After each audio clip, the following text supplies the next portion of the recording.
Clients ask us all the time if they should be on social media.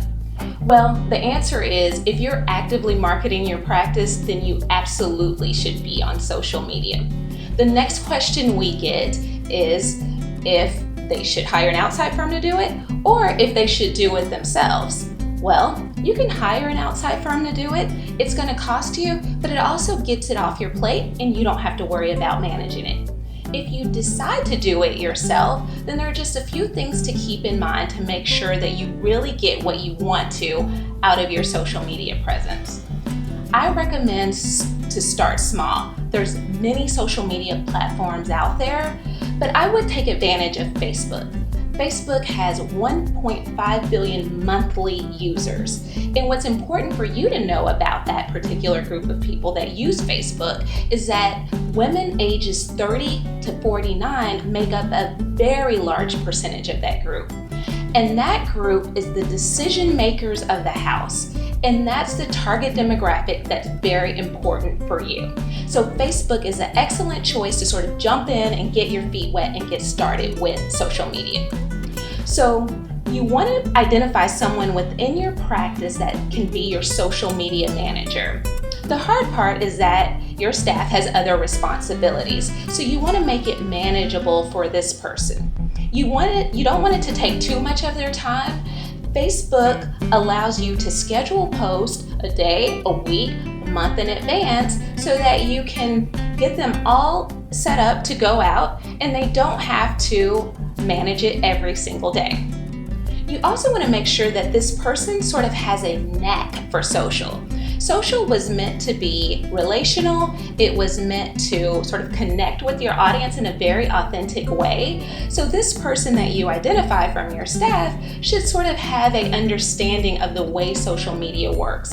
If this is a person that is very active on social media themselves in their personal lives, they may make a good social media manager for your practice. You also want to get your other staff members involved. Because social media requires a lot of content to be generated, you don't want the onus to fall just on one person. Make sure your staff is sort of always mining for good visuals and good content that they can push to your social media manager so that they can share it, they can help them build that content. Good content is the fuel of social media. You want to make sure that your content is highly visual, you want it to be engaging, and you want it to be shareable.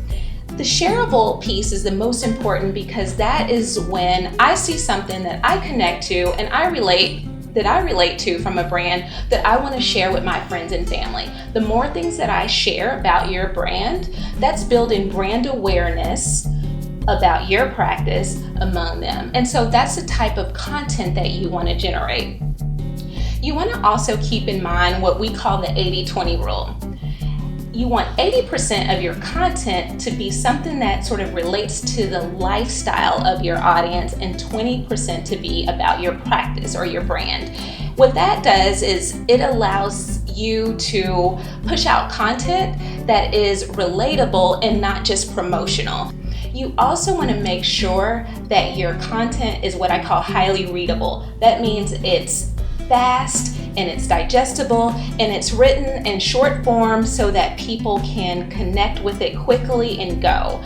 500 million Facebook users are using Facebook through a mobile device. What that means is they're moving when they're looking at this information that's coming across their news feeds. So you don't want to give them long bits of information to read. You want to give them quick bits of information to read. Thirdly, make sure that you are taking advantage of Facebook ads.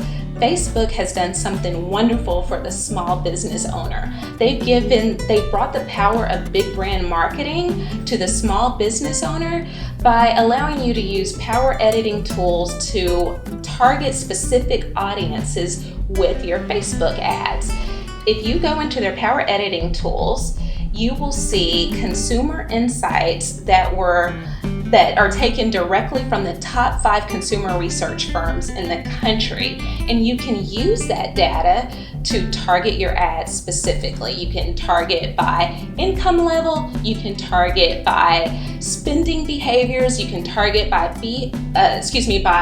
zip codes. There's lots of tools within Facebook's Power Editor that allows you to really hone in on that audience that you need to reach in order to build brand awareness for your practice. So, if you identify the right person from your practice to manage your social media, if you make sure you're putting out good, engaging content that's not only visual, but it's also shareable, and you're taking advantage of the affordability of Facebook ads that allow you to set prices as low as $10 a month or as high as $10,000, wherever your budget permits, you will be able to fully leverage the power of Facebook to really build your brand awareness among your target audiences and take advantage of social media for your practice, just like the big guys would.